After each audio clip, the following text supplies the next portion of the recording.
Well, I wanted to write about all the concerns and the ideas and the tools of therapy that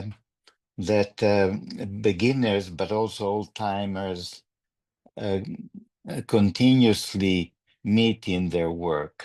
It's a tough work. It's beautiful, but also difficult. And I thought that because I've been doing it for about 50 years, I've done enough mistakes and hopefully learn from them too. And I could say things or two, and then soon those one thing or two became a bigger book, and then it became bigger and bigger. And I usually like to write in a very simple way and to say the essential, but the essential started to look very big because I thought that I would write about the themes, the main themes that come up in our work. By the way, by therapy, I don't mean just formal psychotherapy. I mean any kind of relationship in which we help another person getting inspired, open, suffer less, enjoy more, learn, and so on. So it can be counseling, can be coaching, it can even be teaching or being a medical doctor. And for instance, one of the themes that, in my opinion, comes up quite a bit in therapy is time. How do you inhabit time? Are you always in a hurry, or are you in timelessness? Do you feel that time is running short, that you're getting old too soon? That is also about time. And I think we do have many feelings about time passing by and what have we done. So time, I wrote a chapter on time. I wrote another chapter on play.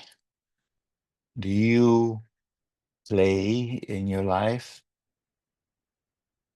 Meaning by play, do you do something that you do it just because you enjoy doing it? Apparently, many people don't do that. I think a lot of pathology is connected with that. I wrote about perspective. Another chapter was about perspective. How easily can you change perspective?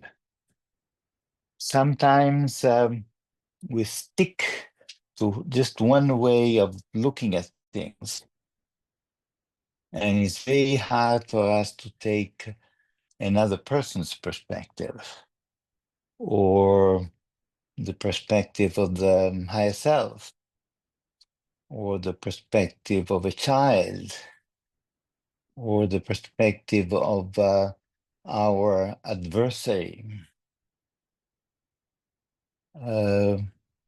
How is it for you to change perspective for you and for your clients?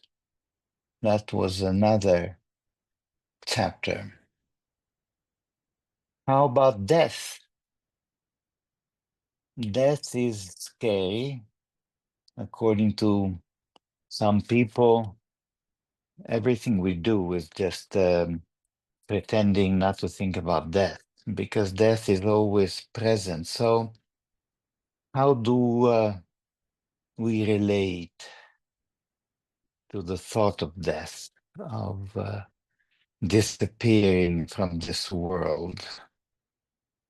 It's, of course, terrifying, but a lot of therapy can be about that. because as we know, if we don't deal with death the way it should be done, we'll be in trouble. And what about wisdom? Is there any such thing as wisdom? Are we wise? Is part of ourselves wise? Even when we think we don't have a clue? Is there such a thing as wisdom? You know that there's a lot of renewed interest in wisdom. As Ajol used to say, wisdom is out of fashion, but it's still important. Well, he wouldn't say that now. There are times, people that are studying wisdom empirically, scientifically. They go around and ask even children, what do you think a wise person looks like? What do they do? What is to you being wise? Because it's a very handy quality to have, especially in times of trouble, like our present time.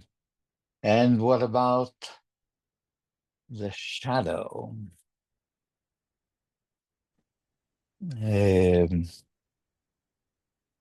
Jung used to say we see the shadow always many miles beyond enemy lines. It's very easy to see the shadow in somebody else, not so much seeing it in ourselves. And by shadow in this case, I mean everything that makes us uncomfortable to think about ourselves, everything that feels sinister or embarrassing. We don't feel like seeing it. And so that's another chapter. I could go on because I have 50 chapters, 50 chapters the on the main themes that we can run into. There are probably many others, but I think these are the ones I thought about. They look to me like they are the main one. And then there is also a 51st chapter. It's actually, it doesn't have a number. It's numberless. And guess what that chapter is dedicated to?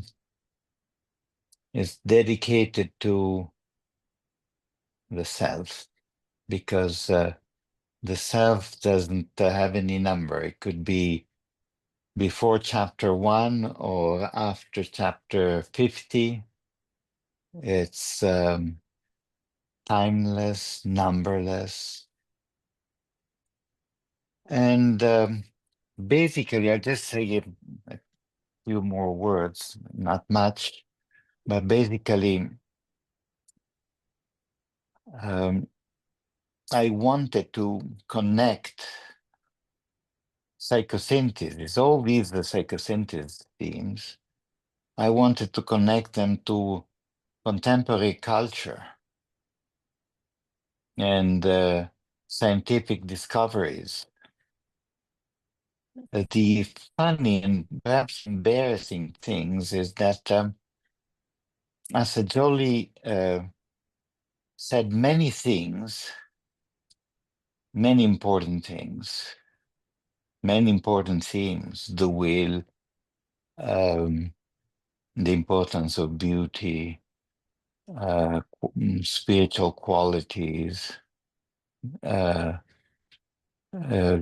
self-distancing, otherwise also called disidentification. Many things that he said later became themes that everybody's talking about and that have been proven by scientific research. And of of course, we feel like saying, "Oh, but Macedonia said it first." But now the important thing is that we know these things. I suppose the self is the only theme that hasn't really been scientifically and empirically demonstrated. That could be one of the talking themes too. And lastly, I wanted to write a book about psychotherapy and generally the helping profession that would show what a beautiful work this is. Because the risk, I'm talking about especially the people that say have 5, 6, 7 clients in a day, the risk is that of it becoming routine. And instead, we have so many instruments. We have so many choices that we can take. We have so many perspectives that we can go into. And we have so many territories that we can explore that uh, therapy should be anything but routine. So this is just as a brief intro. And Tim and Diana, maybe you want to ask me some questions or make some points. Yeah, Piero, it's such an extensive book, and I've just started reading it, and in every page there's so much included. And I'm wondering, at this stage in your career, what it's as I read through it, seems story, relationship are important themes, but through writing this book that's taken you many years of research and um, collaboration, what is the key thing that you think is important in counseling psychotherapy? Well, I can tell you an experience I had with Asajoli, and that sums it up for me. And that's something that I found again and again in my work, and that has come up in my book because, of course, teaching has been for me a way of learning. So writing this book really helped me find out more about what therapy is about. My internet's good enough. Hello, hello. Awesome. Who's that? Oh, sorry, Piero. It's okay. It's okay. What language was that? Uh, I'm not You don't sure. know. Okay. Well, anyway, I want to answer your question. The story with Asjoli was this, that I saw people going to him and walking in his room, and sometimes he gave a 10-minute session, 15-minute session. He was old and he would get tired very easily, but I could see the person going in and being very gray and suffering. And then after a few minutes going out and being radiant and just walking 10 centimeters above ground, something like that. So I asked him, what do you do? What do you do to make people feel that way? And he said, well, it's it's very simple. You can do it too. That's not really true, but I think it still was a very good piece of advice. You had to do two things, he said. First, see the person in front of you as a soul, as a self. It's a bit like what we just did before in the meditation. And second, radiate, give out a good radiation, radiate a quality, maybe meditate before a session, because this is what I would add. We as therapists are the instrument. Our instrument is ourselves. And so we better tune our instrument, just like a violinist tunes her violin before a concert. And as you well know, there are many ways to do that. And that, of course, points to what has been found and said again and again, which is that a relationship is everything. It sounds so banal to say it, but do we really do it? You look at all the different schools, what they teach, us included perhaps, what we teach, what everybody teaches is techniques, but the substance is what's your relationship with that person. That's the big secret, the open secret. But of course, that can take many different shapes, and a relationship can have many obstacles, can have many difficulties, and I talk a bit about that also in my book.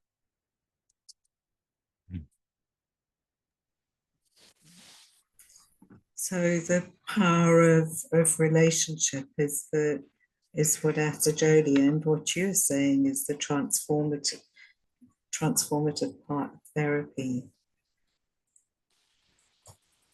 Well, I told Asajoli once, after a few months that I was working with him, I said, I've discovered one thing, that techniques don't count at all the exercises, all the techniques, all the theory. It doesn't count at all. What really counts is the relationship that you have with the client. And I thought that I would be shocking him, because psychosynthesis looked like it's a lot about techniques and exercise. And instead he said, oh, finally you found that out. I was just wondering how long it would take to you to realize this. And yes, that's the basis. And then, of course, we also have techniques. We also have to do our homework. But the basis is always that. And that is what I always look at if I have to do some supervision. Quality of the relationship. Mm-hmm. Yeah. So I guess the tools are there, but what this 51st chapter on self, that's the need to develop self. Yes, it's not the 51st. I was wrong before. It's the number is Aleph. It's called chapter Aleph. Aleph is used in mathematics to mean infinity. So that's a chapter on the self. Yeah. So I guess it's a wraparound for all the other chapters. It's imbued in everything that you speak about in your novel. Yeah. Which is a beautiful, beautiful volume. And, you know, in a room full of many people that I recognize, so qualified people working with clients, what would you say is the most important beyond relationship, but the one insight you would like to offer? Well, perhaps it's perspective. There's a beautiful painting by the Swiss painter Paul Klee, which is called The Revolving House, in which he painted a house seen from many different angles. And that's what I would like to have happen in a session, to have it in such a way that that person is not so attached to his perspective and can let go and realize that there are so many different other perspectives that are substantially different. Sometimes I think that psychotherapy is all about changing perspective. And that's all we do, really. And of course, that is much easier if the client is not feels not threatened and feels at ease and feels okay. Then it's easy. It's easier to change perspective because we marry our perspective, we marry our convictions. We're so attached to them.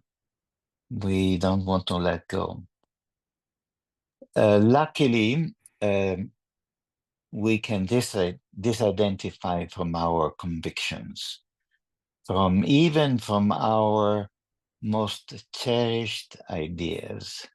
And here I would like to say that psychosynthesis is the only system I know, that has in it the tool to disidentify from itself, and that should prevent it from becoming a credo or a dogma or a sect.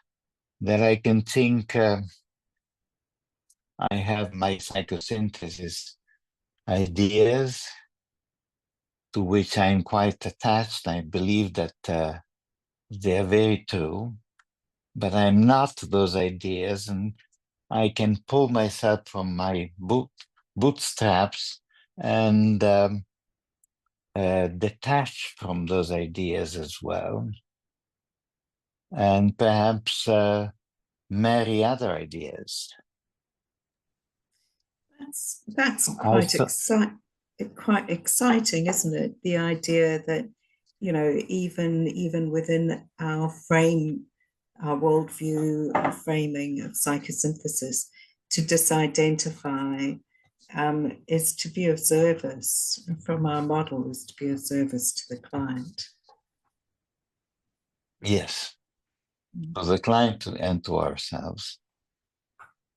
Indeed. I saw that there was a question written in the chat, but I didn't have enough time to read it. Maybe you can see it. No, I can't. Okay. Well, then it will come up later, perhaps. Could you rewrite it in the chat, your question? That would be great, please.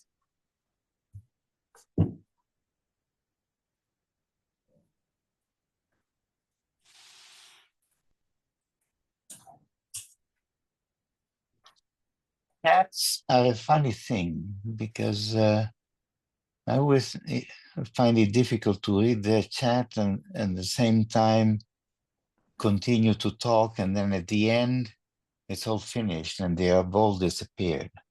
Okay, so I'm on it now. Okay.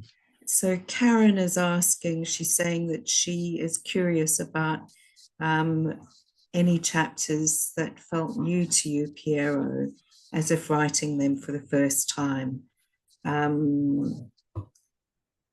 So she then goes on to say, with so much that has been written before by you, might you also have had to misidentify with your previous work or works?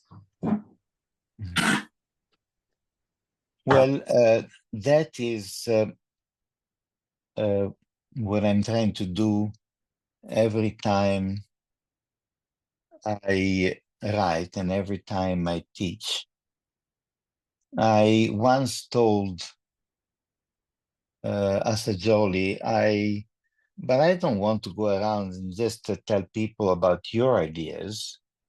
I want to talk about original ideas. And he said, well, if you have original ideas, by all means, but if you talk about other people's ideas, that's okay too, as long as you see you give it a new energy. You give it a new, you see them anew. So, for instance, death brought in quite a few surprises. Death is tricky, and I looked at the studies that there are on death. Apparently, death can has all kinds of strange effects. It can make you become more irritable, or it can make you more attached to your religion or your favorite team. You will become more attached. It can make, they made a research on judges, and apparently if they're exposed to the thought of death, judges become much more severe. And sometimes that thought, of course, is only half conscious. So that for me was a very, it was very new. So was play. And when I wrote about play, I discovered that our whole evolution, we played most of the time. Children apparently in traditional societies, that is, societies that have been like that for hundreds of thousands of years, children don't go to school, and they play all the time until they come to puberty, and then they start working. And playing is a form of their form of learning. So there is a lot of play in our system. We love to play. Again, by playing, I don't mean playing chess or playing soccer. By play, I mean doing what you enjoy doing. You do that because you really love to do that without any further purpose, and that is play. So how many of us play? When was the last time you played? Because if we repress that I mentioned, we become depressed. Probably we get few kind of symptoms that we don't like to have. Let me see what other chapter surprised me.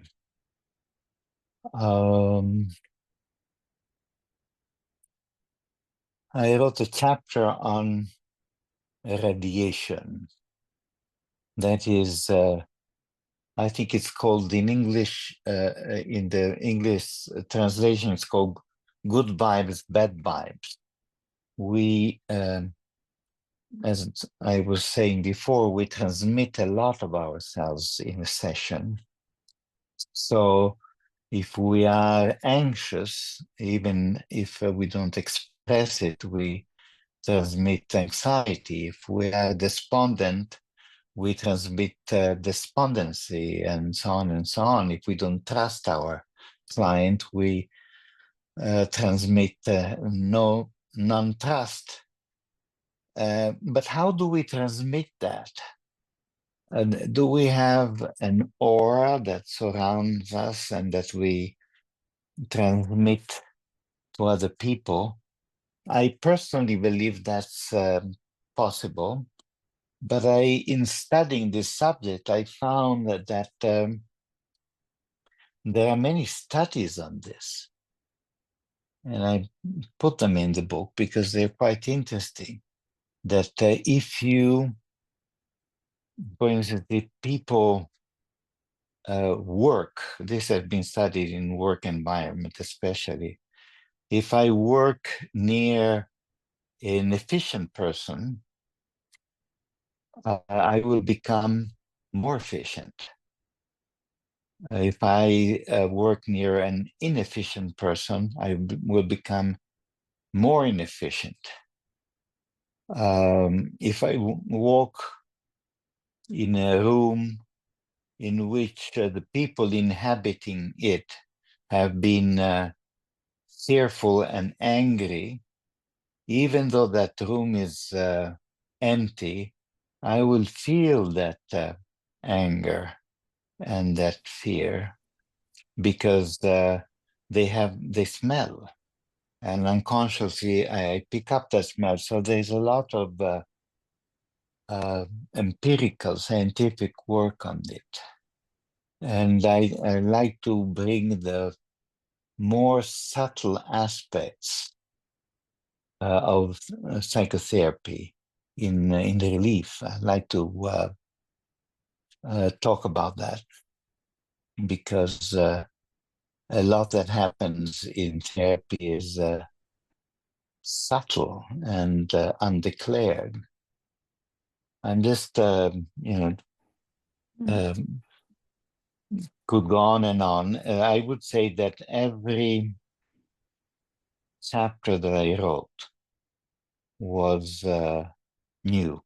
Every chapter I discovered something that I didn't know before, either by my own reflection, by my own observation, by testing what I thought was relevant, and or by studying research. See, Asajoli has gone only about probably 2/3 of the history of psychology so far, but much more has been happening after his death. And we cannot keep psychosynthesis as an existing body of knowledge that's always the same dogma, always the same method. There's a lot that we can learn every day, every week. Piero, I'm just aware that time's suddenly marching forward. We've got 2 questions in the chat, but I'd like to just wait, if that's okay, Marianne and Zishuan. Maybe before we go to breakout groups, if we can hear a little bit from Diana, and then afterwards we'll look at going into breakout groups. Diana. Okay, I've been sitting here, Piero, just awestruck. You know, this book is going to become a major textbook, at least in the psychosynthesis community. And what I love about your book and your work is the substantiality that's behind everything you write about, because you've done your homework and how you've done your homework for years and years and years and years. And I know how much homework you did in studying and writing the book. So I just want to acknowledge you big time. But I've also been sitting here remembering our journey and remembering when you were desperately trying to find a publisher for what we may be. A few years, I think it took, and you were tormented that you couldn't find a publisher. And look what you've done, book after book after book, which is just amazing, amazing. And Thank you. finally, you have fulfilled me because you know I've been bugging you for years. Why don't you write about psychosynthesis? You know, you write these wonderful books You that did. humanity can enjoy, but I really wanted you to do what you've done. And I've said this to you many times, and so thank you for doing it finally. Took you a while, but Finally. it's very beautiful. I salute the divine in you, as Asajoli would say. Thank you, Diana. I wrote what we may be when we were toddlers. And it took me a few years to write it because publishers would not take it, but they would give some feedback. In those times, they would do that. Nowadays, they don't even answer. But in those times, they would say, "Why don't you put some stories in? Why don't you talk more about yourself or whatever?" And so I rewrote it 9 times, and I learned how to write a book in the process. And you were 28 years old, weren't you? About that. No, when I published it, I think I was older. Okay. I was older, but and you were part of that process, of course. Thank you for saying the things that you said. My heart was becoming very warm.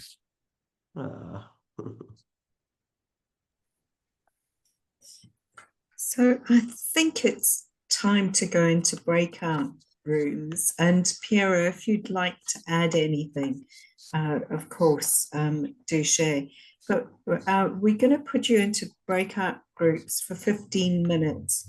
And if you can think about what's it like to be here with Piero tonight, any questions that you've got about his book. And when we come back in, we won't have much time, but if you can share in the chat your questions for Piero, that would be great. Is there anything you wanted to add, Piero? No, that's fine. I'm eager to look at all the chats, and I will do that during this. What is it? 15 minutes break. Yeah, 15 minutes. So we will make you disappear now, and then we will make you reappear. I always think that's some kind of magic. 3 to 4 people in a room, and I'm opening them now.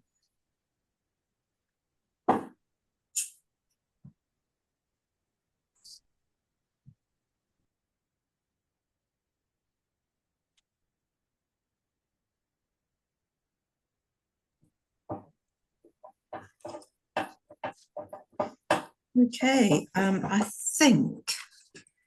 think that's everyone is in their breakout. Where's Diana gone?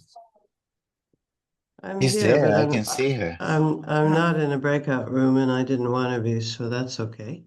No, but what I'm going to do is I'm going to pause the recording. Piero, lovely to see you. Gail, lovely to see you. I gave So you the happy wrong to see time, Piero. Gail. What, dear? I gave you the wrong time. I thought it started at 7 and it Right. started at 6:30. Okay, no, I came on at 7. I'm sorry, I missed the meditation. Yeah, sorry. So people Michael was should, here too, Piero, for a while. I saw him. Yeah, we were so happy to see you. I'm looking forward to your new book. Thank you. Hmm. Thank you. the people should all be coming back in. Yeah, Welcome great. back from cyberspace. Actually, we're Okay. still in cyberspace. I think we're all back. So what would be great is if you can put your questions in the chat. And while you're doing that, Piero, Diana, Kajal, and I have been looking at the messages we had before you went into the breakout groups. Piero, you wanted to talk about AI. Yes, And I there saw a are, question was about AI because as all of you probably know, that is now the number one way in which people use it as companionship or just downright therapy. So what is it? Some people, some of our colleagues are very upset and they say, well, you just relate to something that is actually non-human, as if they were human. So it's some kind of a delirium. And it is itself a pathology. So stop saying you're AI therapist and come back to a human being. I'm not so severe. I think that if you think about it, a person gets an AI therapist and relates as if that AI were a real person, and therefore opens up and warms up. And so there are things happening. There is research that shows that people that have AI therapy do get some benefit. They feel more relaxed and they feel more in touch with their feelings. And so there is some benefits. The problem is that AI is perfect. It's always there. It's always available. It doesn't judge you. But are people, the real people, actually like that? The answer, of course, is no. And there are many people that spend more and more time in cyberspace with an AI therapist, and then they come back to the real world and they have more difficulties because, of course, real people are very far from being perfect, including therapists themselves, because we all have our quirks and our areas of not being so competent, and we all have our insecurities, and we're not AI. Piero, Gail has put in the chat that she's read about adolescents who've used, and I think it's quite a thing at the moment, adolescents who've used AI when suicidal, when they actually needed a person to intervene. Well, yes, that is, I've read about it, the one or two famous cases which are incredibly painful, of course, but I don't think that it will continue. I think it's very easy to change AI and program it so it will become more sensitive to suicidal intentions. AI will have the values that we feed it. So that, I think, can be changed, but we cannot change the fact that AI is artificial, and that people relate to with an artificial being. And the problem is that the more time you spend with an artificial being, the less time you spend. It's at the expense of spending time with real people, and that is not good. Some kids spend, this. There's a software called an app called Replica.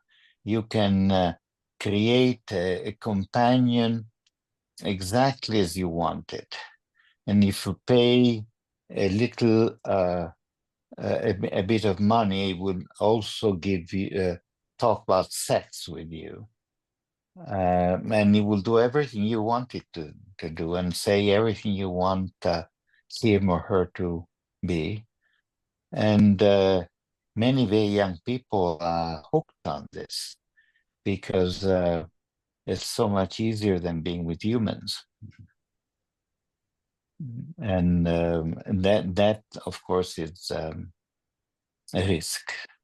However, I also understand there's an article on the New Yorker a week or two ago of a mathematician that uses AI as a companion in thinking, a way to stimulate creative thinking. So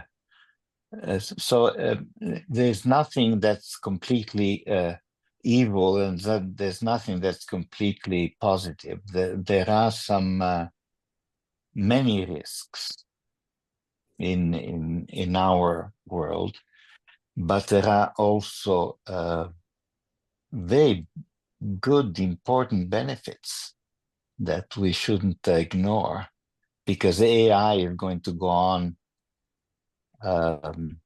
anyway. Although there's some research, some mathematics that says that AI will disrupt itself, because the more fake information is fed onto it, the more confusing and chaotic it will become, till one day it will just explode. This has been mathematically demonstrated. You can find that out if you're interested. It's called AI autophagy, AUTAOFHAGY. Autophagy means eating itself. So maybe that's going to happen, and we're going. Can you spell that again? Yes, auto, like Yeah. AUTO. Phagy means is PHAGY. We should all actually make that happen in our body. It means cells are cleaning themselves up. They're eating themselves in a good way, but apparently that could happen to AI as well. So yes, it is a different form of relationship that we have with AI, that has elements that are genuine, and that has elements that are not genuine at all. And we should study it. The existing research is very contradictory on this. That's such a new topic. Mhm. We've just got 10 minutes. So there's two questions. The one is from before the break, and I think it was Zishuan who asked about how you keep your curiosity.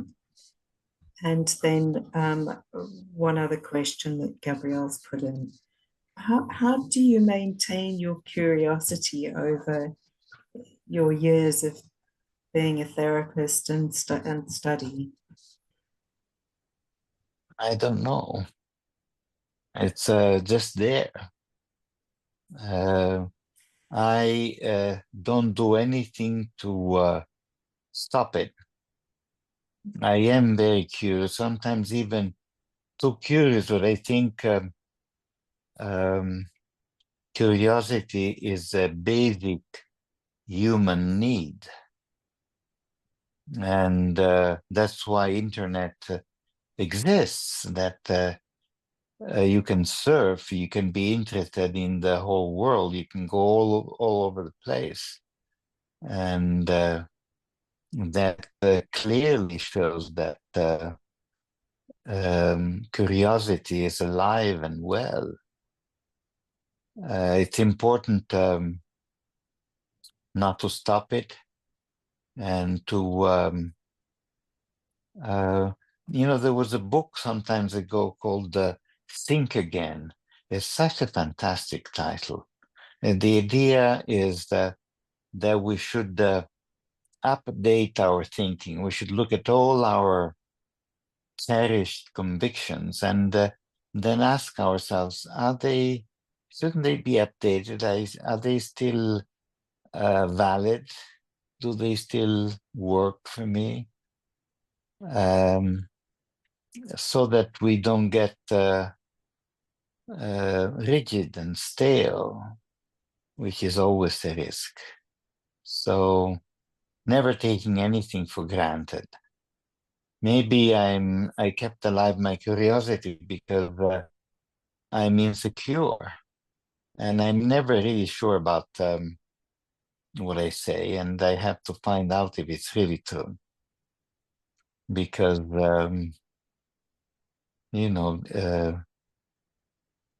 everything is so multifaceted that you can say one thing and say also the opposite. It's very easy. That's an incredibly modest answer, and you model something really important for us. I'm going to move you on to the next question, which is from Gabrielle, and she asks about the subtitle of your book, In Search of Inner Freedom. And in her group, she was saying they were curious about your journey with inner freedom and what it means, what it meant for you. Well, here I think this identification is of the utmost importance. Disidentifying from my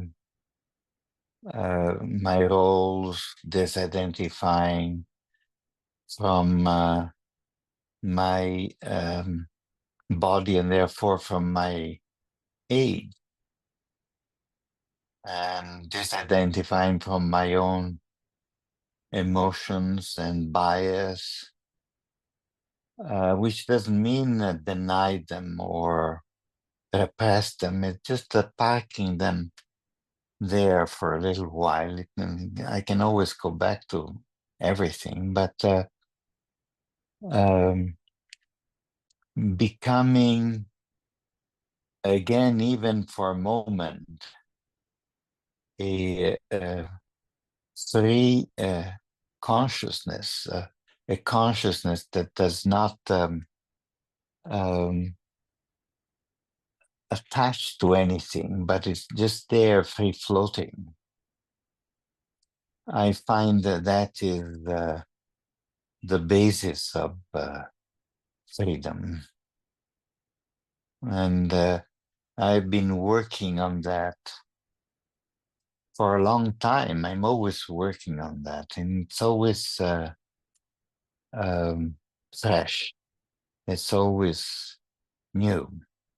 It's not the same old pure consciousness. Pure consciousness is always a discovery.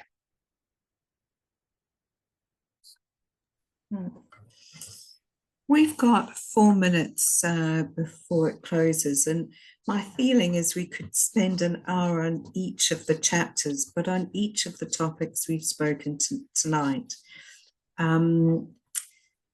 We're about to do a checkout. What would be great is if you can put it, if everyone in the room can put in the chat one thing that you're going to take away from today, or one thing that's caught your curiosity.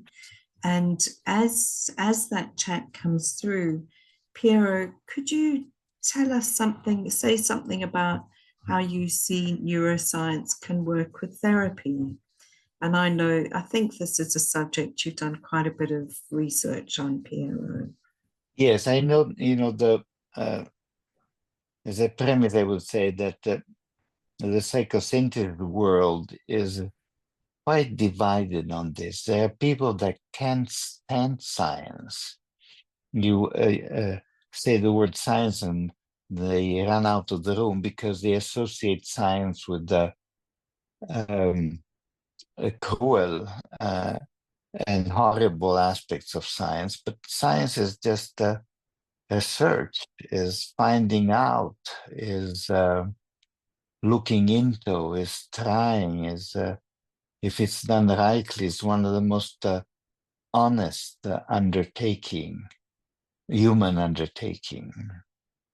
And yes, definitely, I think that we can be helped by science, especially as a confirmation. For instance, when I read that in therapy, if a person talks about himself or herself, their pleasure centers in the brain will light up as if they were giving some chocolate. It's nice. It feels good to talk about yourself. And it's an inbuilt reality in our brain. And of course, that's not all that therapy is, but it made me understand more of what's happening. If I give a session, I don't have a neuroscience book there to follow and to do as the neuroscience book says I should do. But neuroscience can make me understand a lot more in its depth, in its physical aspects, in its brain aspects. And I think that's true of all sciences, including sociology, anthropology. And of course, there are biases. There's a wonderful book called WEIRD, which is an acronym. And the basic theme of this book is that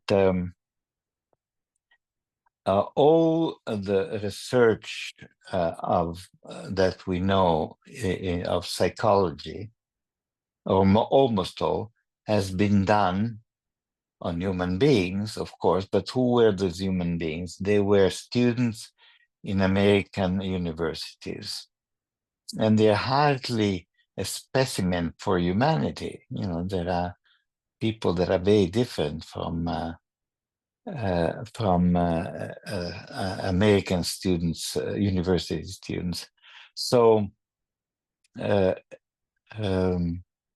psychology as it is quite biased. But who found that out? A scientist, an anthropologist. Science to me is just intellectual honesty. And you won't tell me what to do in therapy. That's more an instinct. That's more an inner knowing. But at the end of the day, it will make me understand better and more in detail, more deeply, what I have done and what my colleagues have done and what our clients do. So in some way it validates the art of psychotherapy. We're just past 8 o'clock, and we could go on, but I think your pastor's calling you, Piero. Yes. Just so grateful to see you here tonight, and thank you so much for the incredible book that you've written.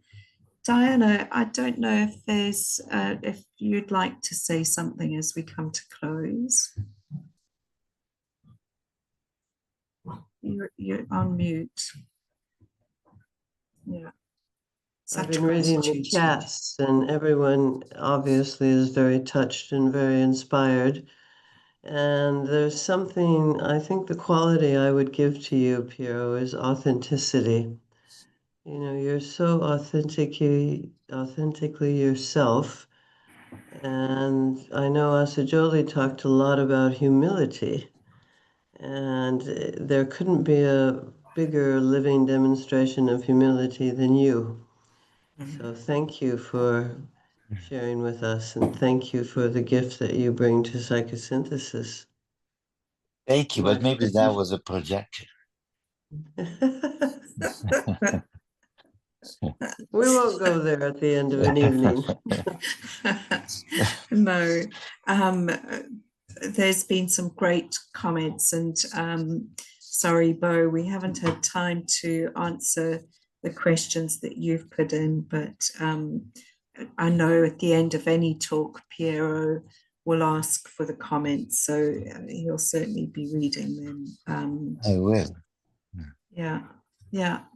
Much appreciation, Piero. And we'll be speaking about a bit later, Diana, Piero, about continuing the conversation, hopefully in January, that we've started. And I'd like to wish everyone a very good night, and deep gratitude, Piero, for what Thank to all of you, to the organizers, first of all, and to all of you that came. Have great dreams. Thank you, Piero. Bye-bye. Bye. Thank you Bye. very much. Thank you. Bye.